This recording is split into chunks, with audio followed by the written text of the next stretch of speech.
astonished that Jimmy Carter is permitted to continue to front for the Muslim Brotherhood and tell us that we have nothing to fear, while they themselves tell us exactly what they intend to do, and that Hitler was a great guy, and that things of that nature, which we've quoted, and I don't want to repeat myself over again.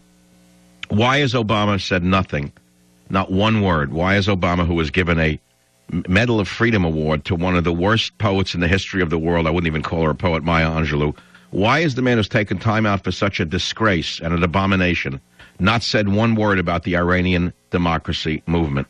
Where is the U.S. government with the Iranian democracy movement? Why is it that Obama, who encouraged the overthrow of Mubarak, has nothing to say now that the Iranian people need their help? Why is it that Obama has nothing to say about Syrian warships passing through the Suez Canal, which is an open provocation of Israel? Why, oh why, oh why? The Middle East is on fire. Protests, riots.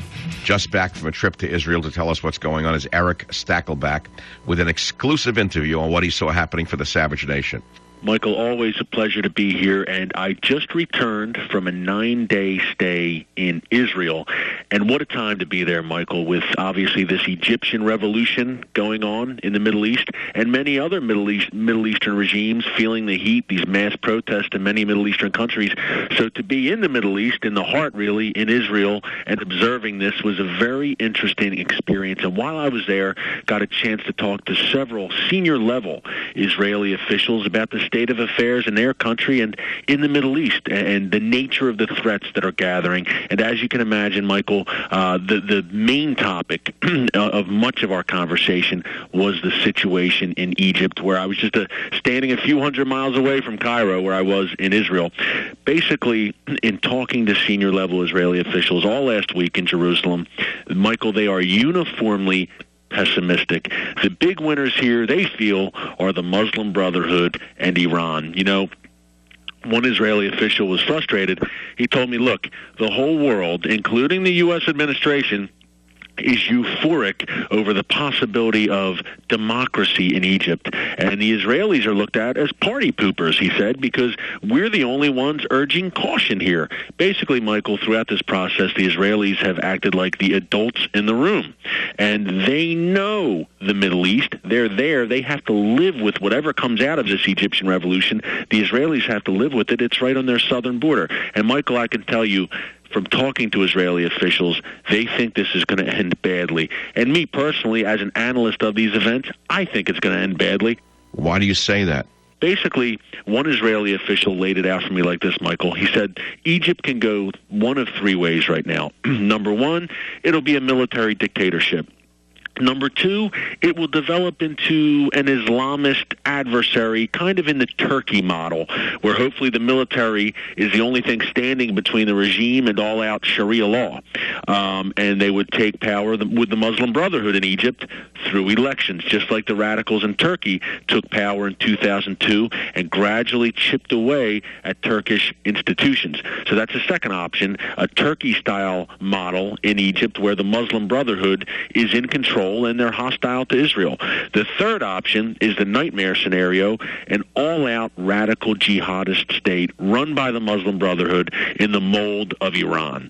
Basically, all three options are horrible for Israel and America. The post-Mubarak era will not be pretty. There is simply no way, Michael, that this is going to end well for America and Israel. In the post-Mubarak era, we are far worse off than we were with Mubarak. Not a good guy, Mubarak, repressive at home, absolutely. But you know what? He kept that 32-year peace treaty with Israel, a cold peace, but he kept it nonetheless. He cracked down on Hamas. He opposed al-Qaeda and Islamic jihadists, and he was a pretty loyal ally for all his faults, and they were many. He's about as good as you could get in Egypt. Mm-hmm. To think that democracy will flourish in this country, which has had 5,000 years of autocratic tyranny, is a pipe dream. The Israelis see that clearly. In my conversations with them, you know, one counterterrorism official, former counterterrorism official, said, look, there's no way the Muslim Brotherhood doesn't seize power.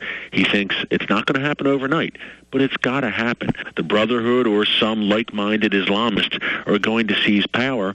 Here's the reason. You see these protesters in the street. You see a lot of young people, and they're talking. Some of them are talking about democracy and freedom and free elections. They were united in the fact that they didn't want Hosni Mubarak. Everyone could agree they didn't want Mubarak. But what most protesters couldn't agree on is what they wanted after Mubarak. They have no idea what they want now. But the Muslim Brotherhood is the one force in Egypt that knows exactly what it wants. It's organized, it's large, it's influential. They've been planning for this moment, Michael, for 70 years. This is a golden opportunity, and they are not going to let it pass them by. The Brotherhood will be cunning, they will be patient, and they will be stealthy, but they will advance. You're going to have elections in September. Now, basically, the Brotherhood is saying they're not going to run someone in presidential elections. That's pretty savvy of them and pretty smart. But gradually, just like we saw in Turkey, and actually, Michael, how we saw in Lebanon with Hezbollah, when Hezbollah, the terror group, started taking part in Lebanese elections in 2005, they won several seats in the Lebanese parliament. Fast forward now to 2011, Hezbollah controls Lebanon. Last month, they dissolved the government. Hezbollah effectively controls Lebanon. Right. I see the Muslim Brotherhood moving in a similar direction in Egypt, where they're going to participate in free elections. They're going to put the moderate face on in the public and make like that they're going to work with other secular parties and opposition parties in Egypt as part of a governing coalition. But eventually the Brotherhood, with their power, with their influence, with their clear goal, their single-minded purpose of establishing Islamic Sharia law in Egypt and around the world, I might add, they eventually will prevail and become the power brokers in the Egyptian government. That's my feeling. I know that's a feeling in Israel. But again, none of this ends well for the U.S. None of this ends well for Israel. Oh, I agree. Here's another scenario, Michael. Al-Qaeda establishing a base in Egypt. The Brotherhood and Al-Qaeda have had some differences over the years, but only over strategy, because Al-Qaeda thinks the Brotherhood's moving too slow. Again, they're very patient, very stealthy. Al-Qaeda has a win-now strategy. They want to blow you up right now, whereas the Brotherhood said, look, we'll be more stealthy, we'll participate in the political process, we'll get there. Al-Qaeda, we have the same end game as you, Sharia, the reestablishment of a worldwide Islamic state or caliphate. We agree on the goals, we just differ in tactics.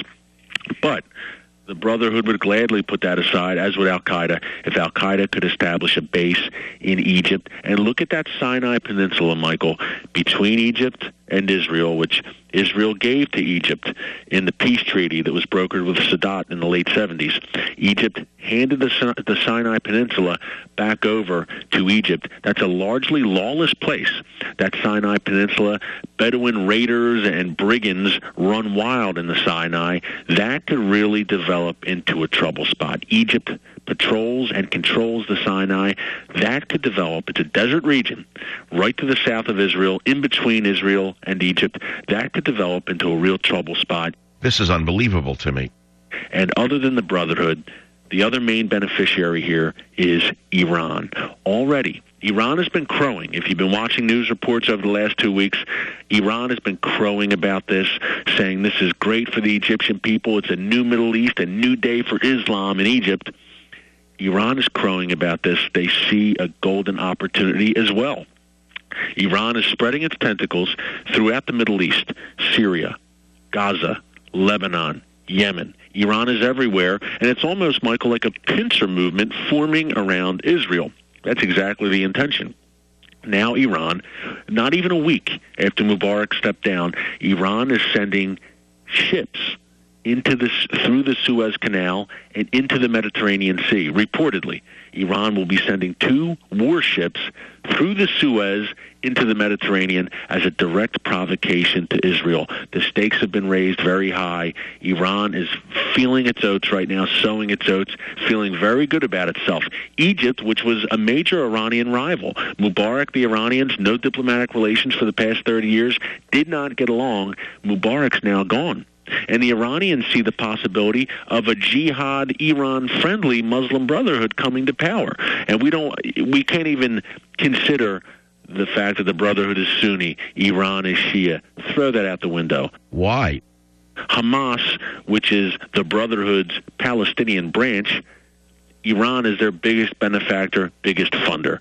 So yes, Iran will work hand in glove with the Muslim Brotherhood.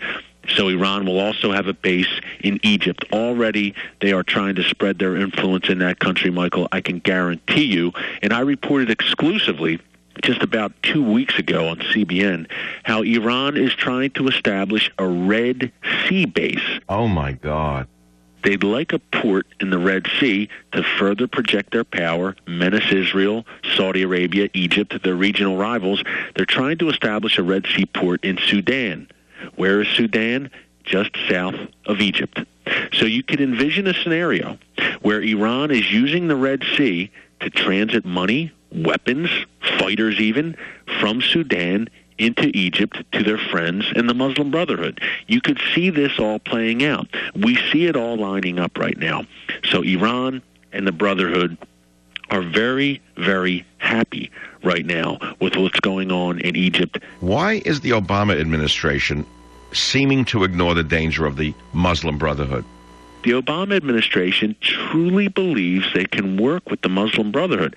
I think that they believe the Brotherhood is actually a moderating force, because if you're not blowing somebody up, you must be moderate. That is the Obama administration's take on Islam and jihadists. They don't see the Muslim Brotherhood as a threat. Jimmy Carter, who is Obama is his heir apparent politically, Jimmy Carter yesterday said, no, the Brotherhood is not a threat. We have nothing to fear from these guys. This is the mind frame on the left. This is their mind frame. And it's no coincidence, Michael, when I was in Israel, spent some time in East Jerusalem, the Palestinian area, actually interviewed a Hamas official there it was kind of under house arrest in East Jerusalem. Long story. But he made it a point to tell me that Jimmy Carter had recently visited him. What? Big surprise. Jimmy Carter visiting with a wanted Hamas terrorist. That was probably the least surprising revelation during my trip to Israel. But, Michael, the three big things to keep an eye on here right now. We know about the Muslim Brotherhood, number one, but also Iran. Watch for Iran's moves in Egypt. The third thing to keep an eye on, another disturbing recent revelation, Michael, is the Obama administration's behavior at the UN. How come? Apparently, the administration is considering supporting a UN Security Council resolution that would condemn Israel over settlements, over so-called settlement building. This is an unprecedented move. This would be an unprecedented move by an American administration were Obama to do that. I believe he will do it. And it's interesting, Michael, because when I was in meetings with some senior Israeli officials in Jerusalem, we asked them, the group I was with, we asked them, hey, what do you think about the White House's support in the UN? Can you guarantee, do you feel confident that the White House will continue to back Israel unequivocally in the UN? They answered yes, but not without some hemming and hawing. You could tell that they were uncomfortable and that there is a lack of confidence on the Israeli side that they will get U.S. backing at the UN. And obviously that lack of confidence is well-founded. Obama has shown again and again that he does not like Israel. The man is not fond of Israel. This is the most anti-Israel American administration in history, and that's saying something when you had the likes of Jimmy Carter once holding the Oval Office. Exactly. So Israel is rightly concerned about what's going on at the UN. So that's the third thing we need to watch, Michael. It's kind of a backdrop to what's going on in Egypt. Watch what's going on at the UN, and also watch these moves by Latin American and European countries to unilaterally recognize a Palestinian state. They're basically declaring that they recognize a Palestinian state. Even though there is not a Palestinian state, no such state has been founded or formally declared, but there's going to be a real push at the UN in the coming years, in the next year or two, to say, hey, forget negotiations, forget all that, forget the quartet, all that nonsense. We're just going to impose a Palestinian state upon Israel and upon the world. That's another thing to watch for. Thanks for the update, Eric. Michael, thanks. Always a pleasure. And you can watch my show, Stakelbeck on Terror, at cbnnews.com. New episode, February 22nd, featuring some really good clips taped in Jerusalem. Thanks again. I'll be right back. It's the Savage Nation. Savage.